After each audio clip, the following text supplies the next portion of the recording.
if I walk over there and sit next to Mr. Johnson and carry my phone, does Google know that I was sitting here and then I moved over there? You're welcome anytime, Judge. Yes or no? I genuinely don't know without knowing I'm what shocked services. you don't know. Do you or do you not collect identifiers like name, age, and address? Yes or no? If you're creating an account, yes, and using an account, yes. Yes. Device identifiers like IP address or IMEI? Depending on the situation, we could be collecting it, yes. Specific search histories when person types something into a search bar? If you have search history turned on, yes. Contents of emails and Google documents? We store the data, but we don't read or look at your Gmail. You have access to them? As a company, we have access to them, yes. So you could? Saying you don't or don't. I'm not asking do you or don't. I'm saying you could, though there is a possibility. We have clear established policies on how we would do that data. GPS signals, Wi-Fi signals, Bluetooth beacons? Would depend on the specifics, but there may be situations, yes. The GPS, yes. Yes, if you have And location. voice and conversations when using Google Voice products? We give an option to turn on or off. And But if a person didn't know it, voice and conversations when using Google Voice products? Yes. We only record when they initiated with OK Google and then say the terms after. Do you believe that Google has been brought out here in some question is biased?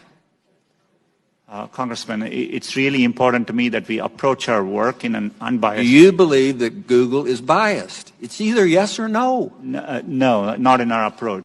Why, number one, does Google need all this information? We can answer that in the fact that 86% of your revenue comes from advertising, so we know you manipulate the data in some ways. However, can you explain what you do to minimize this data, which is generally an accepted standard practice among those who collect data? Our goal is, but we are providing, for example, if we are providing you a service like Gmail, which we have done for 15 years, that data, we need to store it for our users, so they expect us to. So we are trying hard to match users' expectations. We don't need, our data for advertising, as I said earlier, most of it comes from just the keywords you type. And so, we need minimal data to do advertising. We give you options to turn ads personalization off.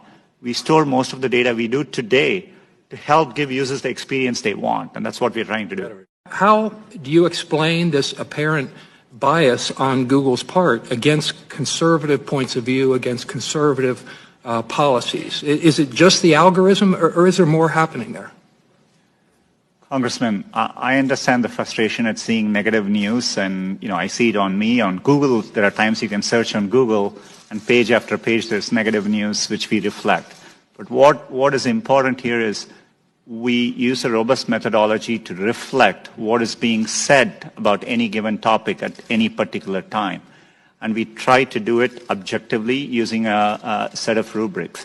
It is in our interest to make sure we reflect what's happening out there in the best objective manner possible.